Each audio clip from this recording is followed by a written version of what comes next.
بعد فقد قال الله تبارك وتعالى في القرآن المجيد والفرقان الحميد فأعوذ بالله من الشيطان الرجيم بسم الله الرحمن الرحيم والذين تبوأوا الدار والإيمان من قبلهم يحبون من هاجر إليهم ولا يجدون في صدورهم حاجة مما أوتوا ويؤثرون على أنفسهم ولو كان بهم خصاصة ومن يوق شح نفسه فأولئك هم المفلحون صدق الله العظيم. وقال النبي صلى الله عليه وسلم عن ابي الدرداء رضي الله عنه عن النبي صلى الله عليه وسلم قال ألا أخبركم بأفضل من درجة الصيام والصلاة والصدقة قالوا بلى يا رسول الله قال إصلاح ذات البين وفساد ذات البين هي الحالقة أو كما قال عليه الصلاة والسلام. وصدق رسوله النبي الكريم ونحن على ذلك لمن الشاهدين والشاكرين والحمد لله رب العالمين. قریب آ جاؤ تھوڑا. اے بچے آگے آ جاؤ ادھر. اللہ تبارک و تعالی کا شکر ہوا، کرم ہوا، احسان ہوا کہ اس نے ہمیں جمعہ کے لیے جمع فرمایا. ماہ ذی الحجہ گزر رہا ہے. کچھ عنوان باہمی اختلافات اور جھگڑوں کے آپ کے سامنے لانا ضروری ہے کہ مسلمانوں میں آپس میں اتحاد اور اتفاق کیوں نہیں ہے، کیوں یہ ایک دوسرے کے ساتھ مل کر نہیں رہتے ہیں اور ایک دوسرے کے مخالف بن کر کیوں رہتے ہیں. ان عنوانات کو کھولنا ضروری ہے. سورہ حشر میں اللہ تبارک و تعالی فرماتا ہے والذین تبوأوا الدار والایمان. مدینۃ المنورہ کے انصار صحابہ کے بارے میں بتایا گیا کہ یہ مال غنیمت کے حقدار ہے جو مدینۃ المنورہ میں پہلے سے رہ رہے ہیں، اور جب ان کے پاس کوئی ہجرت کر کے آ جاتا ہے، جیسے مکہ سے بہت سارے صحابہ اکرام ہجرت کر کے مدینۃ المنورہ جب گئے تو مدینہ منورہ والوں نے آپ کا استقبال کیا، مدد کی، نصرت کی اور خوش دلی سے سینے سے لگایا.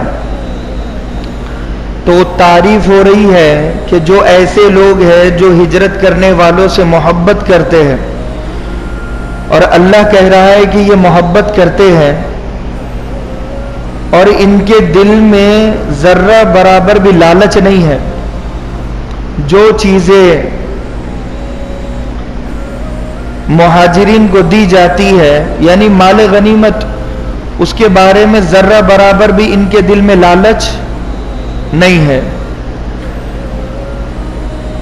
وَيُؤْثِرُونَ عَلَىٰ أَنفُسِهِمْ، اور یہ اپنے آپ پر اپنے بھائی کو ترجیح دیتے ہیں. اور یہ جو نفس کی لالچ ہے، ان لوگوں نے اپنے آپ کو اس سے بچایا ہے. صحابہ نے اپنے آپ کو نفس کے لالچ میں آنے سے بچایا تھا. آج ہم نفس کی لالچ میں آ کر جو دل کہتا ہے ہم وہ کرتے ہیں. اے بیٹا منہ پر انگلی رکھو، خاموش بیٹھ جاؤ. بالکل جو اپنے دل کے لالچ میں آ جاتا ہے، دل نے کہا کہ سود کا کاروبار کرنا ہے تو کر لیا، دل نے کہا شراب پینی ہے تو پی دی، دل نے کہا چوری کرنا ہے تو کر لی. جو دل کے لالچ کو پورا کرتا ہے. وَمَن يُوقَ شُحَّ نَفْسِهِ، تو یہ صحابہ نے دل کے لالچ میں آنے سے بچایا اپنے آپ کو. فَأُولَئِكَ هُمُ الْمُفْلِحُونَ، تو اس لیے وہ کامیاب ہوئے. ہماری بربادی کی سب سے بڑی وجہ ہے کہ ہم نے اپنے نفس میں لالچ زیادہ پال لی ہے. حضرت ابو درداء بڑے صحابی ہیں، اجلہ صحابہ میں شمار ہے، اور صحابہ میں کچھ صحابہ ولی تھے. اللہ کے نبی نے جنہیں کہا تھا کہ یہ اللہ کے دوست ہیں. اکثر صحابہ ان اولیاء اللہ لا خوف علیہم ولا هم یحزنون کا مصداق تھے، مگر حضرت ابو درداء ان میں آگے تھے.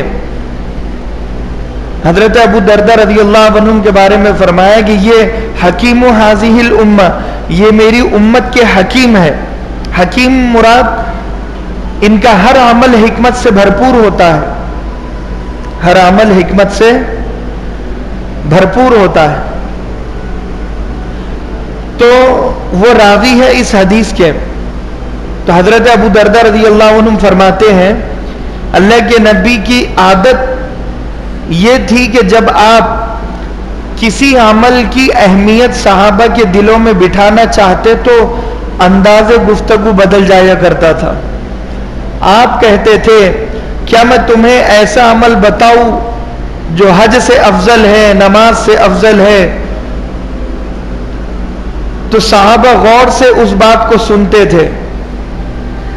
تو اس موقع پر یہی لہجہ اللہ کے نبی نے اختیار کیا، کیا میں تمہیں ایسا عمل بتاؤں جو نماز سے زیادہ افضل ہے، جو روزے سے زیادہ افضل ہے، اور جو صدقہ کرنے سے زیادہ افضل ہے؟ اس کے سامنے نماز بھی چھوٹی، روزہ بھی چھوٹا اور صدقہ بھی چھوٹا. تو صحابہ میں طلب پیدا کرنے کے لیے اللہ کے نبی یہ کرتے تھے.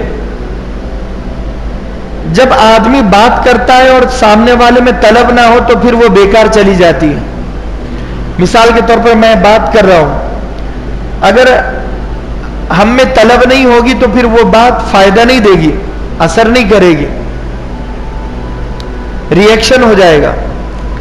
اللہ کے نبی پہلے صحابہ کا ماحول بناتے دلوں کا کہ وہ ان باتوں کو قبول کرتے ہی یا نہیں کرتے ہیں.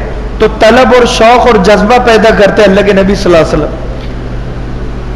اور صحابہ میں جذبہ تھا، اور طلب کے آگے ہر انسان گھٹنے ٹیک دیتا ہے.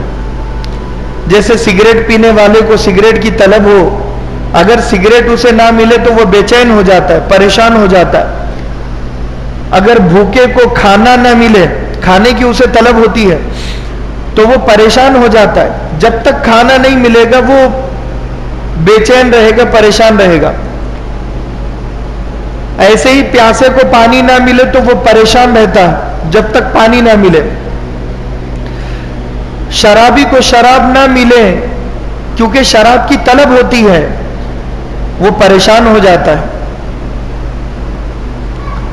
کیونکہ ظاہر سی بات ہے کہ صحابہ میں دین کی طلب تھی.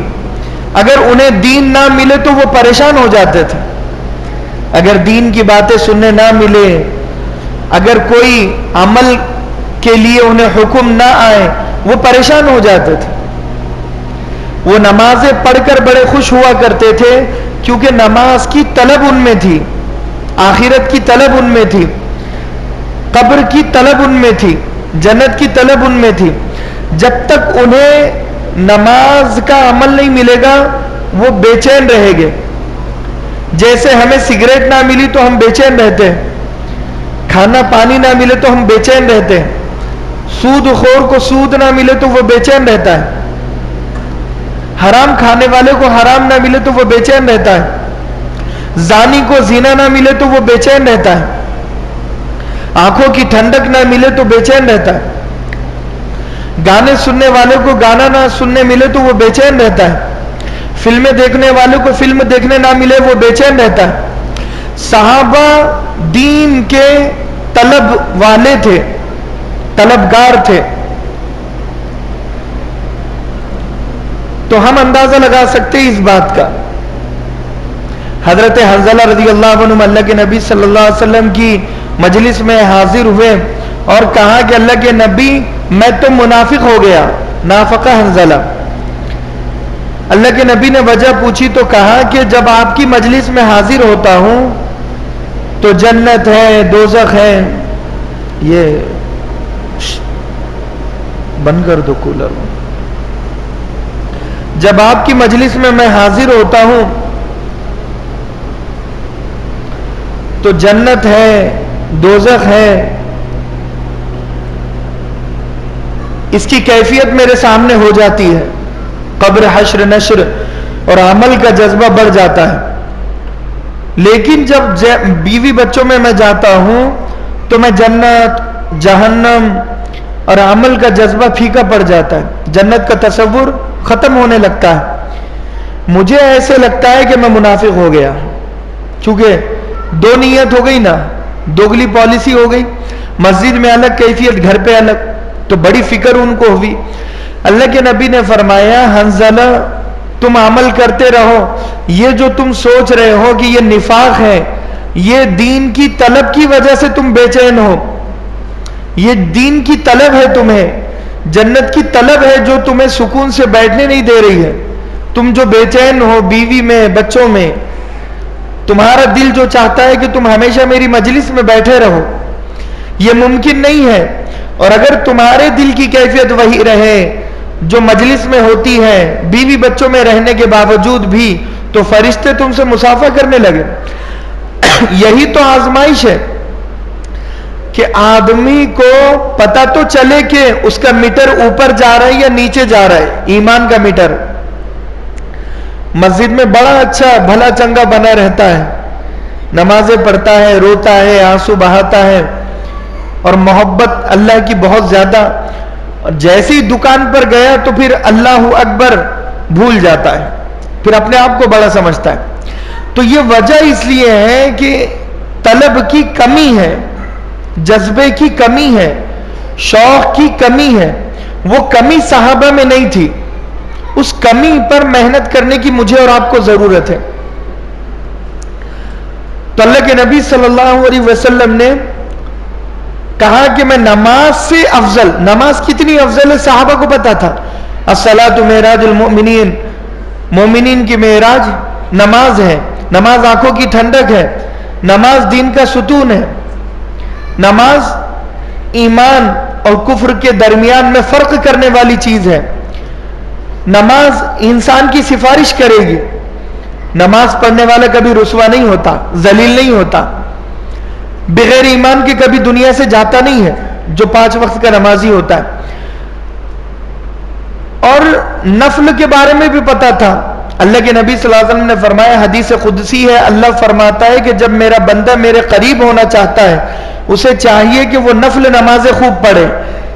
جب وہ نفل نمازیں خوب پڑھتا ہے تو ایک وقت آتا ہے کہ میں اس کی آنکھ بن جاتا ہوں جس سے وہ دیکھتا ہے، میں اس کے کان بن جاتا ہوں جس سے وہ سنتا ہے، میں اس کی زبان بن جاتا ہوں جس سے وہ بولتا ہے، میں اس کے ہاتھ بن جاتا ہوں جس سے وہ پکڑتا ہے، میں اس کے پیر بن جاتا ہوں جس سے وہ چلتا ہے. پتہ یہ چلا کہ آدمی نماز زیادہ پڑھنے کی وجہ سے ایمان کی وہ کیفیت ہو جاتی ہے کہ آنکھوں کا غلط استعمال نہیں ہوتا. آنکھوں کا، کان کا، زبان کا، سارے جسم کا غلط استعمال نہیں ہوتا. ایسا ہی جسم چلتا ہے جیسے اللہ چاہتا ہے.